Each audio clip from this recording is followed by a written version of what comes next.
VIP chemistry classes में आपका स्वागत है। देखो बेटा, क्लास 10 में आज पढ़ाने जा रहा हूँ आपको विज्ञान का एक टॉपिक है जीव विज्ञान। जीव विज्ञान में यूनिट होगी जैव प्रक्रम, लाइफ प्रोसेस। इससे पहले हम बताएंगे आपको जीव विज्ञान क्या होती है, व्हाट इज बायोलॉजी।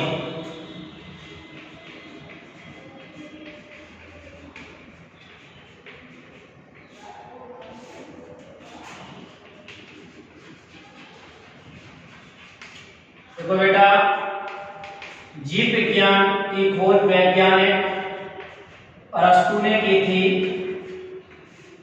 अरस्तु को कहते हैं अरिस्टोटल।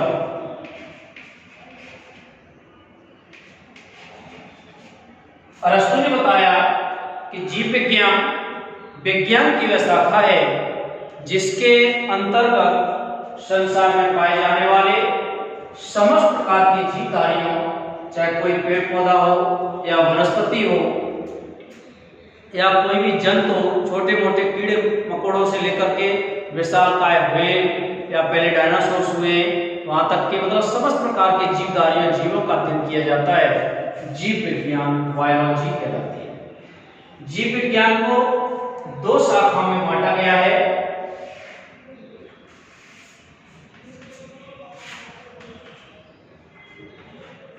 पहली है जंतु विज्ञान,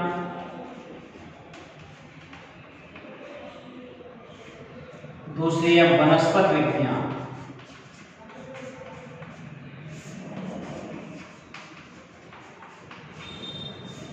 जंतु विज्ञान को इसमें कहते हैं हम जूलॉजी और वनस्पति विज्ञान को कहते हैं बॉटनी। तो यहां देखिए बेटा, जंतु विज्ञान की खोज वैज्ञानिक अरस्तु ने की थी और वनस्पति विज्ञान की थी वैज्ञानिक थियोफ्रेस्टस ने।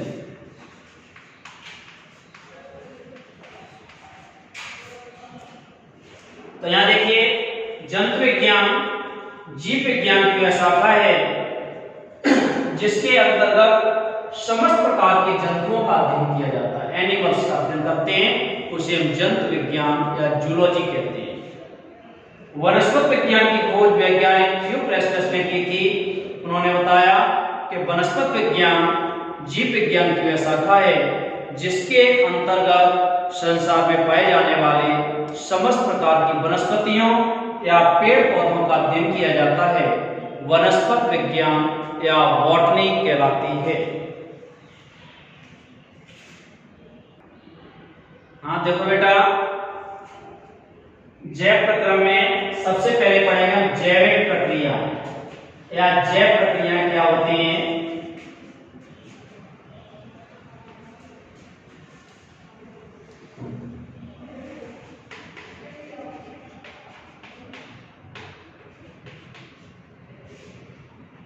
जैव प्रक्रिया, लाइफ प्रोसेस किसे कहते हैं। देखो बेटा, जैव प्रक्रियाओं में जिन गतिविधियों से प्राणी जीवित रहते हैं, ऊर्जा प्राप्त करते हैं तथा अपशिष्ट पदार्थों को शरीर से बाहर निकालते हैं और वातावरण से समन्वय बनाए रखते हैं, ऐसी प्रक्रियाओं को हम जैविक प्रक्रियाएं या लाइफ प्रोसेस कहते हैं। मतलब फिर से एक बार सुनिए, जिन गतिविधियों से प्राणी जीवित रहते हैं, ऊर्जा प्राप्त करते हैं तथा अपशिष्ट पदार्थों को शरीर से बाहर निकालते हैं और वातावरण से अपना समन्वय बनाए रखते हैं, इस प्रकार की प्रक्रियाओं को जैविक प्रक्रियाएं या लाइफ प्रोसेस कहते हैं। लाइफ प्रोसेस के अंतर्गत देखिए बेटा, निम्न क्रिया आती हैं। समस्त जीव जो भोजन करते हैं उसको हम पोषण कहते हैं। भोजन करने की क्रिया पोषण कहलाती है और भोजन के ऑक्सीकरण से ऊर्जा प्राप्त करने के लिए सभी जीव सांस लेकर के ऑक्सीजन प्राप्त करते हैं, जिसे हम श्वसन कहते हैं। और अपशिष्ट पदार्थों को शरीर से बाहर निकालने की क्रिया उत्सर्जन कहलाती है। जैसे हम CO2 को बाहर निकालते हैं, शरीर से गर्मियों के समय पसीना बाहर आता है, उसको बाहर निकालते हैं। टॉयलेट में यूरिक एसिड होता है, मूत्र का उत्सर्जन करते हैं। या मलाशय से या मल एकत्रित होता है, इसके गुदा के माध्यम से उसको बाहर निकालते सब क्रियाएं। शरीर से व्यर्थ हानिकारक अपशिष्ट पदार्थों को बाहर निकालने की क्रिया उत्सर्जन या एक्सक्रीशन कहलाती है। अपनी जात को बनाए रखने के लिए संतान पैदा करते हैं, इस क्रिया को जनन कहते हैं। चाहे कोई जीवधारी हो, चाहे जंतु हो, चाहे वनस्पतियां हो, अपनी जात बनाए रखने के लिए और प्रत्येक जीव में संतान पैदा करने की अपार क्षमता होती है। जैसे एस्केरिस है, करोड़ों अंडे देती है, तो ये अपने जैसी मतलब अपनी जात को बनाए रखने के लिए संतान उत्पन्न करने की क्रिया को जनन या रिप्रोडक्शन कहते हैं। और पर्यावरण से संवेदनाएं ग्रहण करते हैं, एटमॉस्फेयर से, तो ये सब क्रियाएं जीवित प्राणियों में होती हैं, सजीवों में। तो इन सब क्रियाओं को लाइफ प्रोसेस या जैविक क्रियाएं कहती है। अब देखो बेटा नेक्स्ट डेफिनेशन है पोषण। पोषण क्या होता है? पोषण के अंतर्गत ये आहार आती है, मैंने डायग्राम बनाया है। पोषण को कहते हैं न्यूट्रिशन। न्यूट्रिशन पोषण में बेटा समझ लीजिए, जीवों द्वारा भोजन या पोषक तत्वों को प्राप्त करने की क्रिया पोषण या न्यूट्रिशन कहलाती है। मतलब जीवों द्वारा भोजन, और भोजन में जो पोषक तत्व होते हैं, प्रोटीन होता है, कार्बोहाइड्रेट होता है, विटामिन होता है, खनिज लवण होते हैं, तो मतलब जीवों द्वारा भोजन या पोषक तत्वों को प्राप्त या ग्रहण करने की क्रिया पोषण या न्यूट्रिशन कहलाती है। अब देखो बेटा भोजन में कौन कौन से पोषक तत्व होते हैं, न्यूट्रिएंट्स होते हैं, या पोषण की आवश्यकता हम लोगों को क्या होती है? मतलब समस्त जैविक क्रियाओं को सुचारू रूप से चलाने के लिए सभी जीवों को ऊर्जा की आवश्यकता होती है। ये ऊर्जा हमें भोजन से प्राप्त होती है और नए जीव द्रव्य से कोशिकाओं और ऊतकों में होने वाली टूट फूट की मरम्मत होती है। हमारे शरीर की सबसे छोटी इकाई है कोशिका, इसको सेल्स कहते हैं। सेल्स की टूट फूट की मरम्मत जो होती है वो प्रोटीन्स करते हैं। आगे देखिए बेटा, भोजन से जीव द्रव्य की मात्रा में वृद्धि होती है, जिससे कोशिकाएं आकार में बढ़ती हैं और उनके विभाजन से जीवों के आकार में वृद्धि होती है। संतुलित भोजन शरीर की प्रतिरोधक क्षमता को बढ़ाता है। एक बैलेंस डाइट होती है, बैलेंस डाइट में हमें डेली प्रतिदिन आपको प्रोटीन भी मिलना चाहिए, कार्बोहाइड्रेट मिलना चाहिए, विटामिन मिलने चाहिए, खनिज लवण मिलने चाहिए और उनकी निश्चित मात्रा होती है। तो मतलब शरीर को संतुलित भोजन शरीर की प्रतिरोधक क्षमता, इम्यून सिस्टम या इम्यूनिटी पावर को बढ़ाता है। जैसे जिनका इम्यून सिस्टम अच्छा है उसको कोरोना जैसे वायरस से कोई खतरा नहीं है। कोरोना जैसा वायरस उन्हीं के शरीर में जो घातक बीमारियां उत्पन्न करता है जिनका इम्यून सिस्टम कमजोर है। यदि आप बैलेंस डाइट लेंगे तो शरीर की प्रतिरोधक क्षमता बढ़ेगी। अब देखिए बेटा बैलेंस डाइट में या भोजन के मुख्य घटक या पोषक तत्व कौन कौन से होते हैं वो समझ लीजिए। पहला पोषक तत्व होता है कार्बोहाइड्रेट।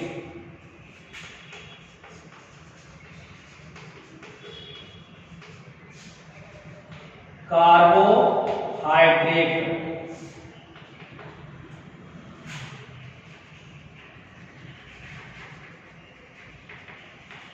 कार्बोहाइड्रेट्स क्या होते हैं समझ लीजिए बेटा। कार्बोहाइड्रेट ये जैविक कार्यों के लिए ऊर्जा उत्पन्न करते हैं, हमारे शरीर को ऊर्जा देते हैं। इनका निर्माण कार्बन, हाइड्रोजन तथा ऑक्सीजन के मिलने से होता है। जैसे बेटा देखिए कार्बोहाइड्रेट में मिल रहा ग्लूकोज C6H12O6, इसको हम कहते हैं ग्लूकोज।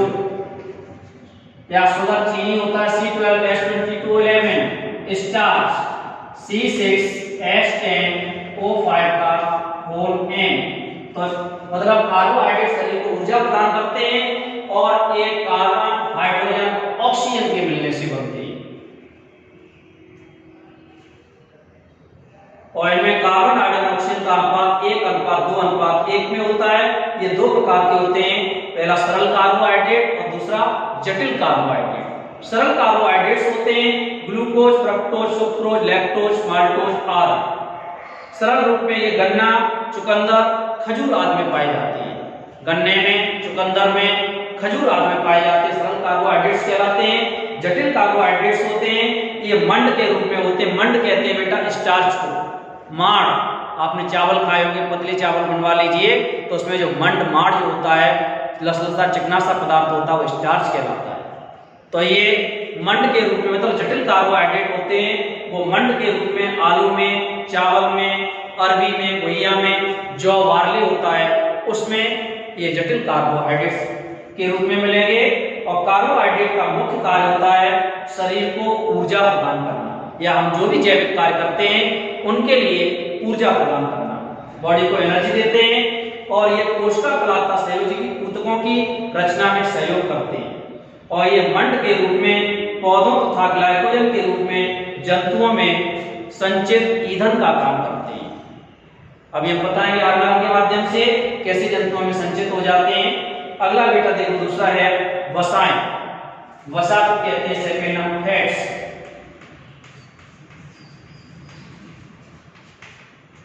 वसाएं इसको कहेंगे फैट्स। वसा क्या होते हैं? जितने भी आपने देखे बेटा तेली या चिकना युक्त पदार्थ जो भी होते हैं वो वसा या लिपिड्स कहलाते हैं। वसा का निर्माण भी कार्बन, हाइड्रोजन तथा ऑक्सीजन के मिलने से होता है, लेकिन इनमें ऑक्सीजन की मात्रा कम होती है। ये ताप नियंत्रण तथा कोशिका कला के निर्माण में सहयोग करते हैं और ऊर्जा प्रदान करते हैं बॉडी को। पशुओं में हमें मक्खन, पनीर, दूध तथा घी के रूप में प्राप्त होता है। पशुओं से हमें मक्खन, पनीर, दूध तथा घी बताया मैंने, चिकना एक तेली पदार्थ होते हैं, सब वसा कहलाएंगे। और वनस्पत भोजन में यह नारियल, तिलहन, सरसों, बादाम, मूंगफली आदि के तेलों के रूप में मिलेगा।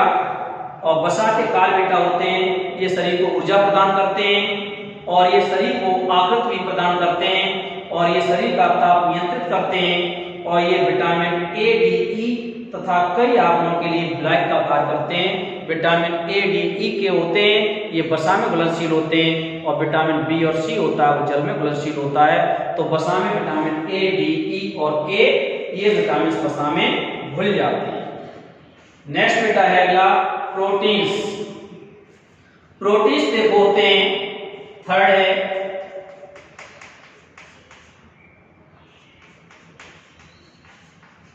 प्रोटीन्स।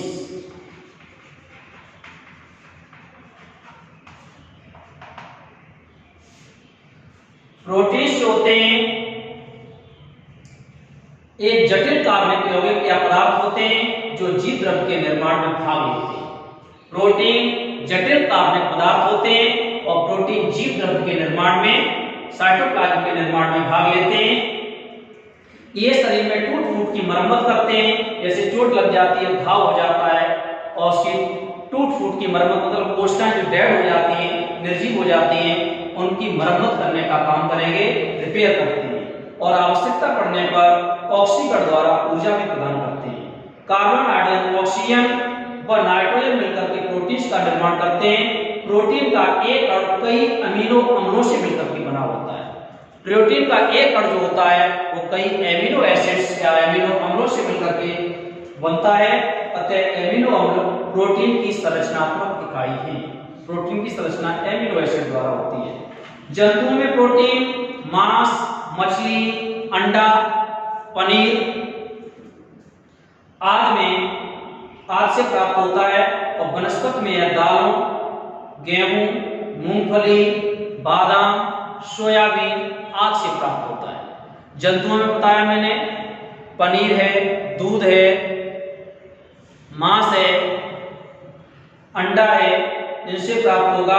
और वनस्पतियों में दालों, गेहूं, मूंगफली, बादाम आदि से प्राप्त होता है। सोयाबीन में भी काफी मात्रा में प्रोटीन होता है।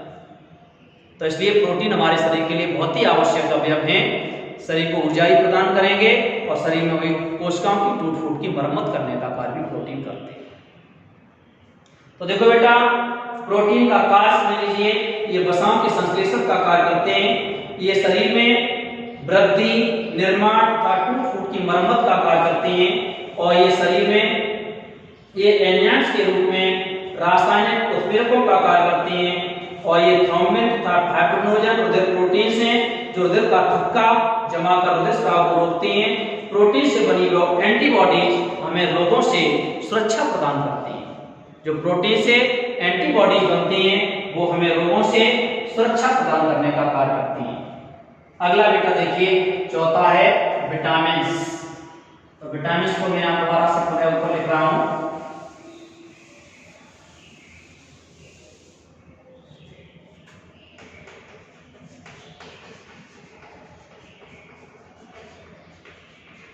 विटामिन्स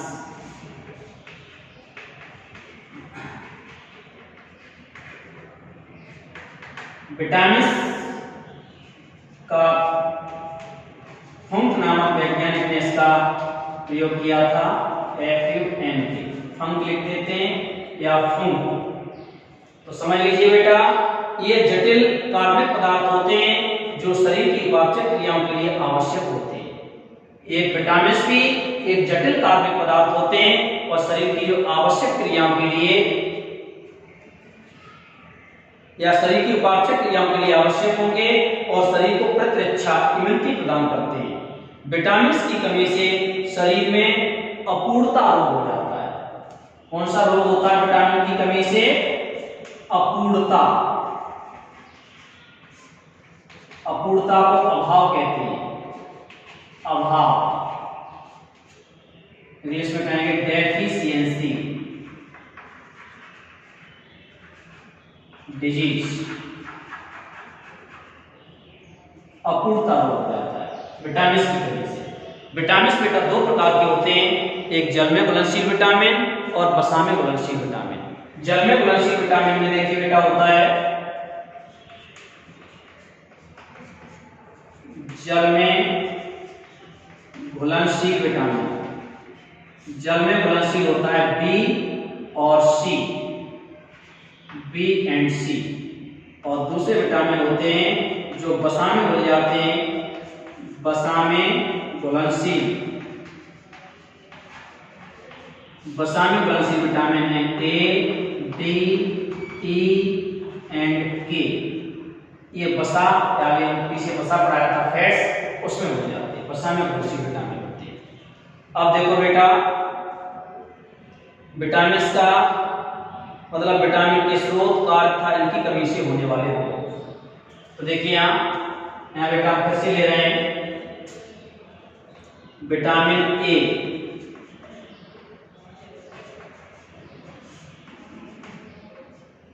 विटामिन ए का जो रासायनिक नाम होता है वो होता है रेटिनॉल। रेटिनॉल। और स्रोत को बेटा समझ लीजिए, सभी विटामिन के मैं एक बार में बता दे रहा हूं। अंडा है, मक्खन है, घी है, मछली का तेल है, यकृत है, गाजर है, मूली है, हरी सब्जियां हैं, इनमें सब में विटामिन पाए जाते हैं। ठीक है। और विटामिन ए की कमी से जो रोग होता है वो रोग का नाम है रतौंधी।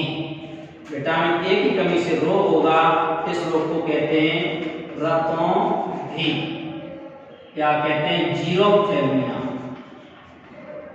जीरोथेल्मिया ये रोग हो जाता है, विटामिन ए की कमी से होता है। अगला देखो बेटा, विटामिन बी।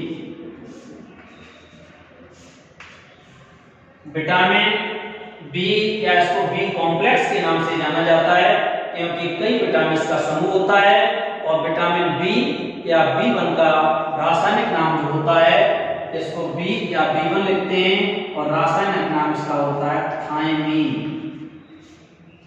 थायमीन होता है और रोग होता है विटामिन बी की कमी से बेरी-बेरी रोग होता है। बेरी-बेरी एक ऐसा रोग होता है जो त्वचा से रिलेटेड होता है, स्किन से। स्किन में जैसे डर्मेटाइटिस हो जाती है या कीलोसिस हो जाती है या ग्लाइकोसाइटिस हो जाती है। डर्मेटाइटिस मींस होता है त्वचा के रोग होते हैं, जैसे त्वचा का फटना है, या कीलोसिस मींस होठ फटना होता है। ग्लाइकोसाइटिस जीभ में सूजन होती है, पहला ग्रह जीभ त्वचा पर पपड़ी बन जाती है और इससे एनीमिया, और एनीमिया कहते हैं रक्ताल्पता या पर्निशियस एनीमिया आदि बीमारियां विटामिन बी की कमी से होती है। तो देखिए बेटा, विटामिन B1 से बेरी-बेरी होगा और विटामिन B2 का रासायनिक नाम होता है राइबोफ्लेविन।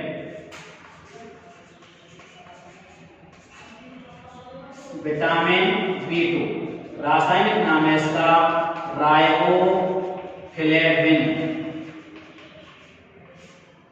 Riboflavin, vitamin B2। स्रोत इसका भी होगा ईस्ट है, मांस है, दूध है, अखरोट, अनाज के छिलके और हरी सब्जियां, पनीर आदि। और विटामिन B2 की कमी से कीलोसिस, ग्लाइकोसाइटिस, डर्मेटाइटिस। देखिए ये कई प्रकार के रोग होते हैं। रोग में बताया मैंने कीलोसिस में होंठ फट जाते हैं। डर्मेटाइटिस में त्वचा का फटना। डर्मेटाइटिस और ग्लाइकोसाइटिस होता है, ग्लाइकोसाइटिस। तीनों रोग आप नोट कर लिया करें साथ साथ। कीलोसिस को आप लिख सकते हैं होंठ फटना, और डर्मेटाइटिस त्वचा का फटना, और ग्लाइकोसाइटिस जीभ में सूजन आ जाती है। ये विटामिन B2 की कमी से रोग होते हैं। अगला देखिए बेटा,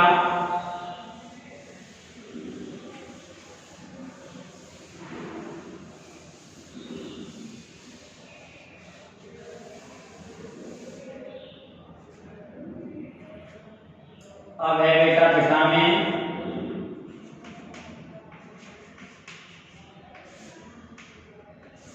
समझ में आ रहे होंगे विटामिन आपके, आप नोट करते जाएं, स्क्रीनशॉट भी ले लिया करें।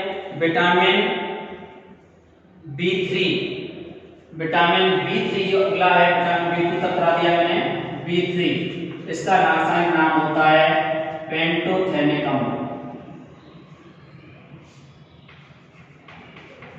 पेंटोथेनिक अम्ल या पेंटाथेनिक एसिड कहते हैं। और विटामिन B3 की कमी से रोग जो होता है वो होता है डर्मेटाइटिस।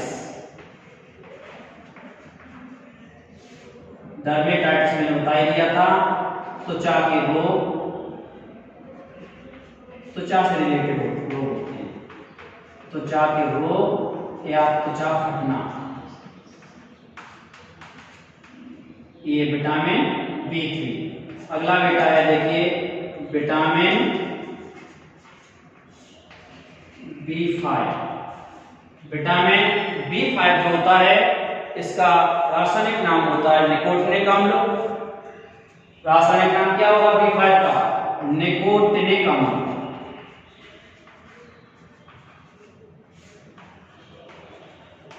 और रोग इसकी कमी से होता है, B5 की कमी से रोग का नाम है पेलाग्रा। पेलाग्रा होता है जीभ व त्वचा पर पपड़ी बन जाती है। तो ये विटामिन B5 स्रोत तो समझ में आ गए होंगे आपके। स्रोत में मांस, यकृत, ईस्ट, अनाज, दाल और मछलियां तथा हरी सब्जियां। अब विटामिन B6 है बेटा पायरिडॉक्सिन, और इसकी कमी से रोग होता है एनीमिया। विटामिन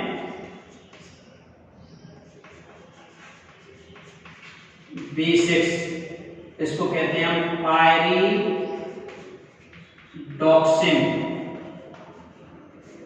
और रोग इससे कमी से होता है जिसका नाम है एनीमिया। एनीमिया और डर्मेटाइटिस दोनों हो जाते हैं। एनीमिया रोग होता है एक तरह से पीलिया मान लो, और इसमें शरीर में रक्त या खून की कमी हो जाती है, जिसको एनीमिया और अरक्तता कहते हैं। अरक्तता मीन्स खून की कमी होना। और विटामिन B12 है बेटा अगला, लास्ट है विटामिन बी। मुख्य विटामिन बताए हमने बी के, विटामिन B12 रासायनिक नाम साइनोकोबालामीन। ये डैश करा के आगे मैं लिखता हूं, वो रासायनिक नाम है कोबालामिन या कोबालामीन। और रोग इससे होगा जिसको कहेंगे हम प्रणाशी अरक्तता।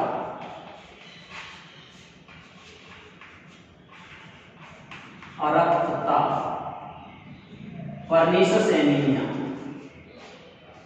Pernicious anaemia. प्रासिमिस ये डेंजरस एनीमिया होती है, इसमें बिल्कुल खून की कमी हो जाती है और यह विटामिन यकृत और मांस, मछली तथा दूध, अंडा आदि में मिलता है। इसमें लाल ग्रहण तथा न्यूक्लियोटाइड्स के निर्माण में से एंजाइम का काम करेगा और इससे पर्नेसस एनीमिया या प्रवासी अरक्तता हो जाती है। तो ये विटामिन होते हैं, ये गर्म करने पर जो हमने बताए थे नष्ट नहीं होते। नहीं, गर्म करने पर नष्ट हो जाएंगे। विटामिन सी की बात कर रहा हूं नेक्स्ट। विटामिन सी में केवल आंवला ऐसा होता है गर्म करने पर नष्ट नहीं होता है, और टमाटर इत्यादि सब्जी में डाल करके खाते हो वो सारे विटामिन जो होते हैं वो समाप्त हो जाते हैं। इसलिए टमाटर है या रसीले फल है कच्चे खाने चाहिए। तो देखिए अगला विटामिन है, ये तो थे वसा में घुलनशील विटामिन, वसा में घुलनशील वाले ए, डी, ई के, ये हमने बताया विटामिन ए और विटामिन बी। अब विटामिन का नंबर आता है, तीसरा विटामिन है विटामिन सी। सी का रासायनिक नाम होता है एस्कॉर्बिक अम्ल। एस्कॉर्बिक अम्ल और रोग इसकी कमी से होता है जिसको कहते हैं हम स्कर्वी। स्कर्वी रोग एक ऐसा रोग होता है जो मुख गुहा से रिलेटेड होता है। इसमें मुख गुहा में जैसे दांतों से ब्लड आने लगता है, जिसको हम बोलते हैं पाइलिया या दुर्गंध आने लगती है। तो ये विटामिन सी की कमी से होता है। और विटामिन सी होता है नींबू, आंवला, मौसमी, संतरा, हरी सब्जियां, रसीले फल, शिमला मिर्च आदि में पाया जाता है। और इसकी कमी से स्कर्वी रोग होता है, मसूड़ों से हृदय स्राव या शरीर के भार में कमी हो जाती है। अगला विटामिन देखिए बेटा, अब है विटामिन डी।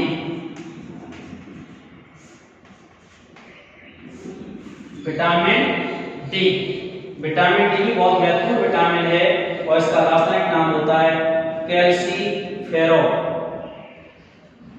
रासायनिक नाम विटामिन डी का है कैल्सीफेरॉल। कैल्सीफेरॉल और इसकी कमी से जो रोग होता है, इस रोग का नाम है सूखा रोग। ये बच्चों में होगा और बड़ों में होता है ऑस्ट्रोमेलेसिया।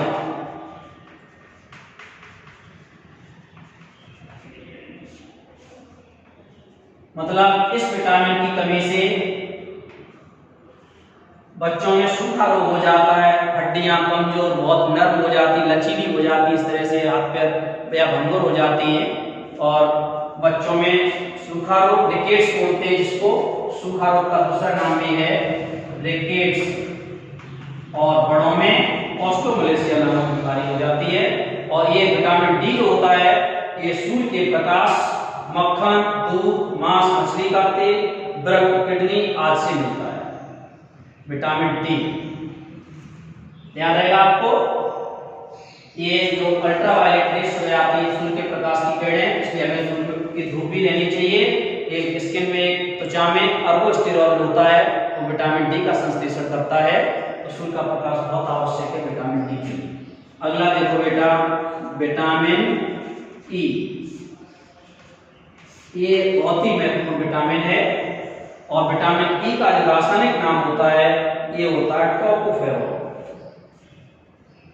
विटामिन ई का रासायनिक नाम है, इसको कहते हैं टोकोफेरॉल। और इसकी कमी से जो रोग होता है, रोग है जनन क्षमता में कमी।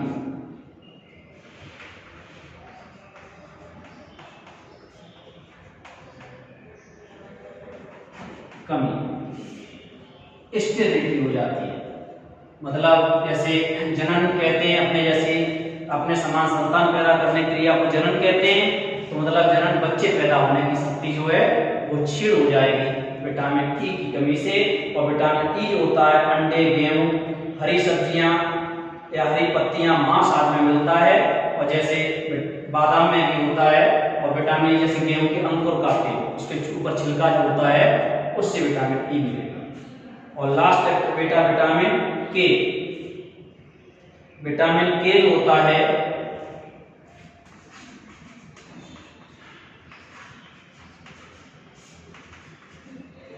इसका रासायनिक नाम है नेफ्थोक्विनोन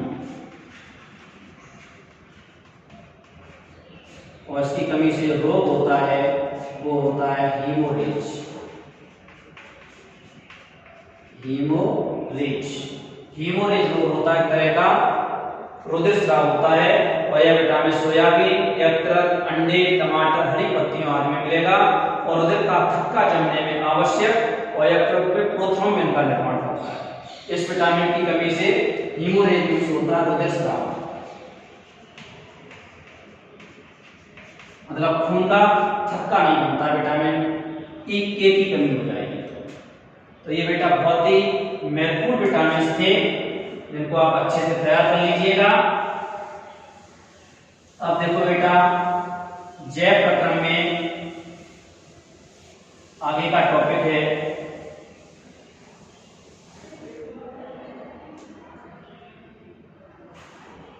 जिसको हम कहते हैं, ये तो हमने बताया आपको विटामिन हो गए। अगला जल तथा खनिज लवण होता है। सभी जीवों के शरीर का लगभग 45 से 80% भाग जल होता है। जल जीव द्रव्य का मुख्य भाग होता है और जल सार्वत्रिक ब्लाय के रूप में शरीर में होने वाली सभी जैविक क्रियाओं में भाग लेता है।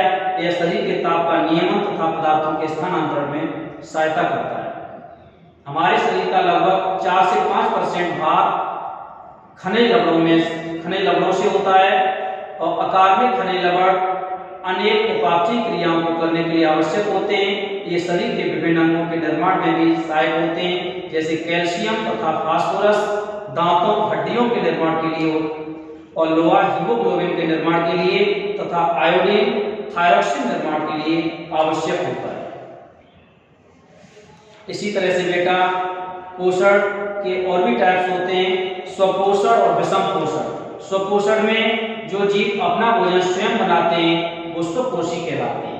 स्वपोषी मीन्स जैसे हरे पौधे कार्बन डाइऑक्साइड व जल की सहायता से, यहाँ लेंगे ऊपर से सनलाइट सूर्य का प्रकाश और यहाँ लेंगे क्लोरोफिल जिसको कहते हैं पर्णहरिण और यहाँ भोजन कार्बोहाइड्रेट C6H12O6 और प्लस ऑक्सीजन गैस मुक्त करते हैं।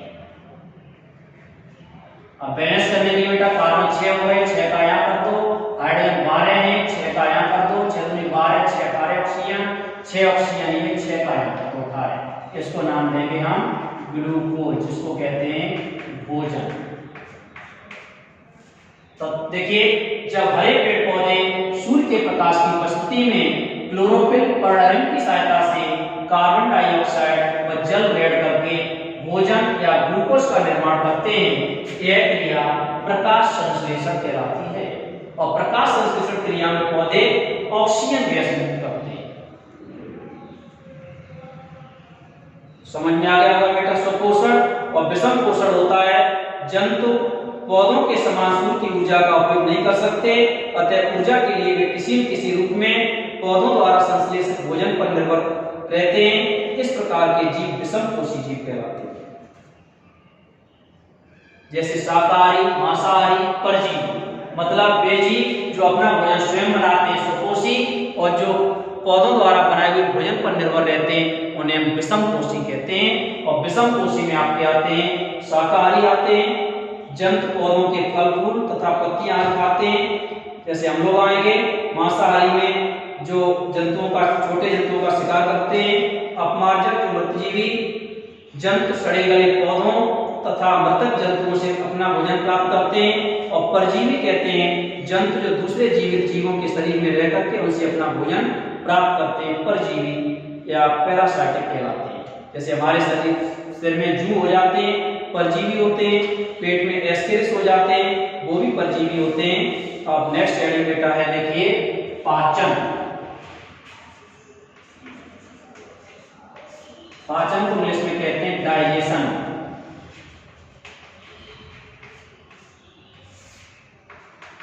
डाइजेशन में बेटा होता है, समझ लीजिए, बहुत ही महत्वपूर्ण क्रिया है पाचन। जटिल अघुलनशील खाद्य पदार्थों को भौतिक और रासायनिक क्रियाओं के द्वारा घुलनशील पदार्थों में बदलने की क्रिया को पाचन कहते हैं। जटिल व अघुलनशील खाद्य पदार्थों को भौतिक एवं रासायनिक क्रियाओं के द्वारा घुलनशील पदार्थों में बदलने की क्रिया पाचन या डाइजेशन कहलाती है। पाचन के लिए देखो बेटा, हमारे शरीर में आहार नाल पाई जाती है, जो हमने बनाई है ये, इसको हम कहते हैं आहार नाल। इंग्लिश में कहेंगे इसको एलिमेंटरी कैनाल। ये एलिमेंट्री कैनाल का डायग्राम बना हुआ है, इसको हम लिख सकते हैं यहां पर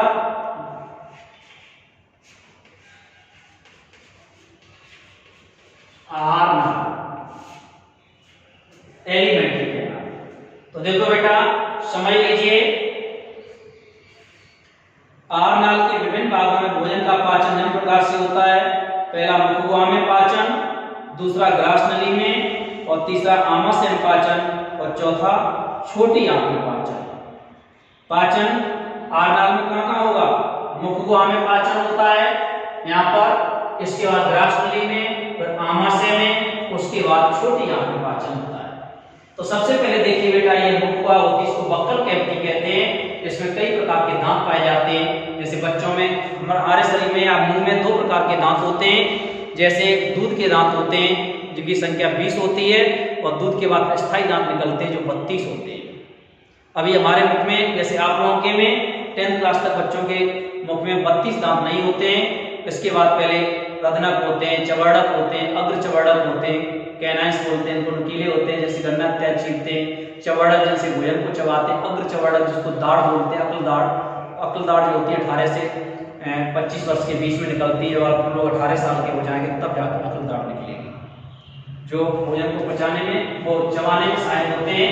तो ये देखिए, दांत कई प्रकार के होते हैं, दांतों का काम होता है भोजन को चबाना। और मुखगुहा में ऊपर और नीचे लाल ग्रंथियां पाई जाती हैं। लाल ग्रंथियों से एंजाइम सीक्रेट होता है जिसका नाम है टाइलिन एंजाइम। टाइलिन एंजाइम जो होता है, ये मंड को पचाने का काम करता है। लार में एक एंजाइम है जिसका नाम बताया मैं टाइलिन, और टाइलिन एंजाइम जो होगा ये मंड को पचाने का कार्य करता है, जिसको एमाइलेज बोलते हैं। तो यहाँ समझ लीजिए बेटा, ये मुखगुहा है। आहार नाल के पार्ट समझ गए होंगे आपको, मुखगुहा, ग्रास नली, आमाशय, ग्रहणी, छोटी आंत, बड़ी आंत, मलाशय, गुदा। पीछे जाते आहार नाल के भाग लिखिए। तो यहाँ से देखिए बेटा, हमने मुखगुहा से भोजन किया, दांतों के माध्यम से भोजन को चबाया। चबाए हुए भोजन में मुखगुहा में ऊपर और नीचे 3 जोड़ी लाल ग्रंथियां पाई जाती हैं, टोटल संख्या 26 होती है। और लाल ग्रंथियों से एंजाइम निकलता है, इसका नाम है टाइलिन। टाइलिन एंजाइम भोजन में उपस्थित मंड या स्टार्च को पचाता है। और यहाँ देखिए, और भोजन को लसलसा बनाता है। लसलसा मींस मतलब भोजन जो ग्रास नली में फंसे चिकना सा हो जाएगा। और इसके बाद भोजन जो आ जाता है ग्रास नली में। ग्रास नली में भोजन का पाचन नहीं होता है, इसमें एक म्यूकस स्रावित होता है, लसलसा पदार्थ, जिसके माध्यम से इसमें गति भी होती है, जिसके माध्यम से भोजन पूरा आ जाता है आमाशय में, स्टमक में। आमाशय में भोजन जो होता है 4 से 5 घंटे तक रहता है। और इसमें आमाशय ग्रंथियां पाई जाती हैं जो भोजन का मंथन करती है, मथती तथा भोजन को पतला लेई जैसा बनाती है, जिनको हम जठर ग्रंथियां कहते हैं, गैस्ट्रिक ग्लैंड। और जठर ग्रंथियों से रस स्रावित होता है, इसका नाम है जठर रस। और इसमें आमाशय में एक एंजाइम सीक्रेट होता है, इसका नाम है एक्सियल एंजाइम। एक्सियल एंजाइम होता है उस भोजन में आए हुए सूक्ष्म जीवाणुओं को नष्ट करता है। जो भोजन में सूक्ष्म जीवाणु आ जाते हैं उनको मारने का काम करेगा एक्सियल। जैसे हम लोग वातावरण बहुत प्रदूषण है, बाहर निकलते हैं, उसके माध्यम से बैक्टीरिया अंदर पहुंच जाते हैं, उनको मारता है। तथा जैसे हम लोग रास्ते में टिक्की, चाट, पड़ाके, रोड पे बिकने वाली चीजें खा लेते हैं, उनमें ढेर सारे ट्रिलियंस, करोड़ों की संख्या में बैक्टीरिया होते हैं जो हमारे शरीर में आमाशय में पहुंचते हैं। तो आमाशय में एक्सियल एंजाइम होगा, उनको नष्ट करेगा। समझ में आ गया बेटा आमाशय का कार्य? एक्सियल एंजाइम द्वारा सूजीवाणु को नष्ट करना तथा भोजन को मथ करके पतला लेज जैसा बनाना, और तथा भोजन को पचाने में भी सहायक होता है गैस्ट्रिक जूस द्वारा। इसके बाद इसको देखिए कहते हैं यकृत। यकृत को इंग्लिश में कहते हैं लीवर, आमाशय को स्टमक। यकृत का लीवर का काम होता है, देखिए जैसे आवश्यकता से ज्यादा ग्लूकोज बॉडी पहुंच जाता है, एक प्रोथ्रोम्बिन का निर्माण भी करता है। आवश्यकता से ज्यादा ग्लूकोज जो होगा उसको ग्लाइकोजन में कन्वर्ट करके संचित कर लेता है। यहाँ पाया जाता है पित्ताशय, इसको गॉल ब्लैडर कहते हैं। पित्ताशय से पित्त रस निकलता है, बाइल जूस, और ये भोजन के माध्यम को अम्लीय से क्षारीय बनाता है। यहाँ देखो बेटा, आमाशय के ठीक नीचे ग्रेडी के पास एक पत्ती समान संरचना पाई जाती है जिसको कहते हैं अग्न्याशय, पैंक्रियाज। इसको कहेंगे पैंक्रियाज। इसको कहते हैं स्टमक, इसको कहते हैं ईसोफेगस, इसको कहते हैं सैलिवरी ग्लैंड,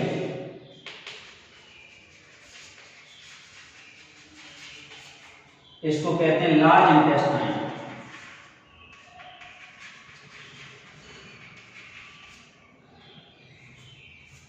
इसको कहते हैं रेक्टम, मलाशय, खुदा को कहते हैं एनस।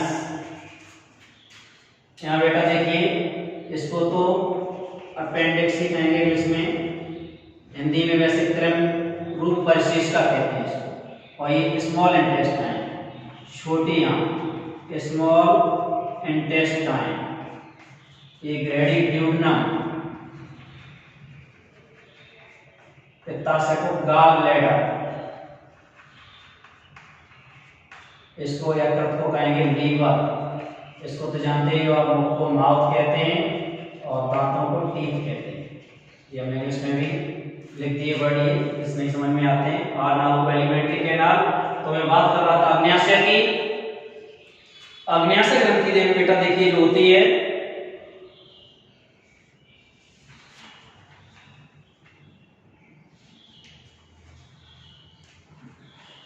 अग्न्याशय में उल्लंघन इसकी दीपकांड भी कहा जाता है, और इसमें दो तरह के हार्मोन स्रावित होते हैं, इंसुलिन और ग्लूकेगोन।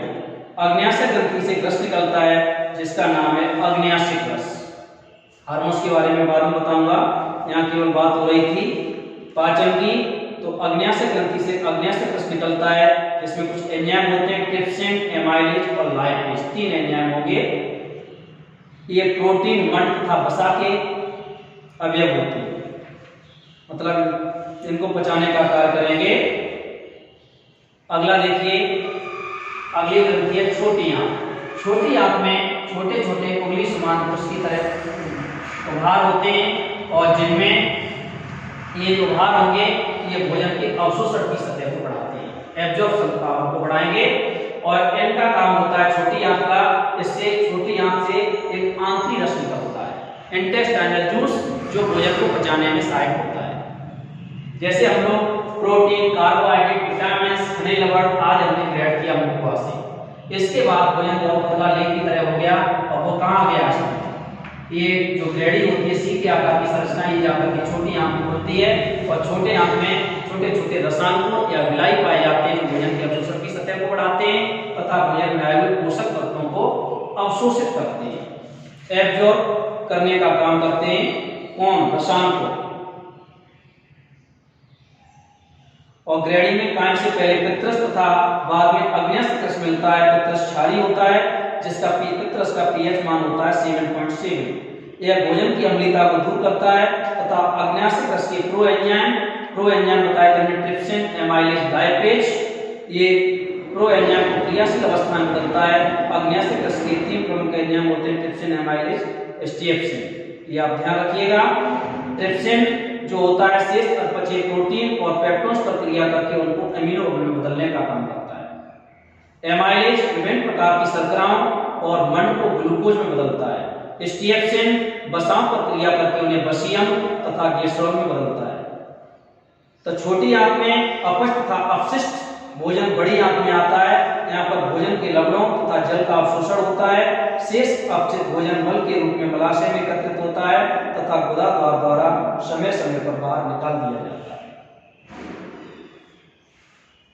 देखिए यहाँ छोटी आंत में पोषक तत्व उनका अवशोषण हो गया। अवशोषण के बाद भोजन आ गया कहाँ? बड़ी आंत में। बड़ी आंत में आने के बाद जो अपच पदार्थ आता है वो बड़ी आंत में आ जाएगा। बड़ी आंत से पहुंच जाता है मलाशय में। मलाशय में शेष जल होता है अवशोषित हो जाता है और यहाँ मल के रूप में एकत्रित होता जाता है, इसको पॉटी कहते हैं। इसके बाद ये गुदा एक मांसल झिल्लेदार संरचना होती है, मस्कुलर होती है, और इसके गुदा से एनस के माध्यम से जो अपच पदार्थ या इसको कहेंगे पॉटी कहेंगे, इसको शरीर से बाहर त्याग दिया जाता है। यह क्रिया बहिक्षेपण या उत्सर्जन कहलाती है। तो ये बेटा मैंने बताया आहार के बारे में। एक बार फिर पूरे समझिए। यहाँ से भोजन मुखवार से हम भोजन को ग्रहण करते हैं, इसके बाद दांतों से चबाते हैं, चबाए हुए भोजन में यहाँ से लार मिल जाती है, लार में टाइलिन एंजाइम होता है, भोजन को लसलसा बनाता है। फिर भोजन ग्रास नली में आता है, ग्रास नली में भी क्रमांकन गति के कारण भोजन आगे खिसकता हुआ आमाशय में आ जाता है। आमाशय में भोजन 4 से 5 घंटे तक रुकता है। जो इसमें आमाशय ग्रंथियां पाई जाती हैं, जठर ग्रंथियां बोलते हैं, इससे जठररस निकलता है। गैस्ट्रिक जूस भी भोजन को पचाने में सहायक होता है। एक एसियल एंजाइम होता है, सूक्ष्म जीवाणुओं को नष्ट करता है। इसके बाद भोजन इसमें आमाशय में पतला लेई ऐसा हो जाता है, आ जाता है ग्रैनी में सी के आकार की संरचना। इसके ऊपर एक में पित्ताशय होता है, पित्ताशय से पित्त निकलता है, जो भोजन को अम्लीय से क्षारीय बनाता है। अग्न्याशय ग्रंथि से अग्न्याशय रस निकलेगा, जिसमें ट्रिप्सिन, एमाइलेज, स्ट्रिप्सिन आदि एंजाइम्स होते हैं जो भोजन के पाचन में सहायता करते हैं। इसके बाद छोटी आंत में आ जाता है। छोटी आंत में रसायन होते हैं, भोजन के अवशोषण की सतह को बढ़ाते हैं तथा पोषक तत्वों को अवशोषित करते हैं।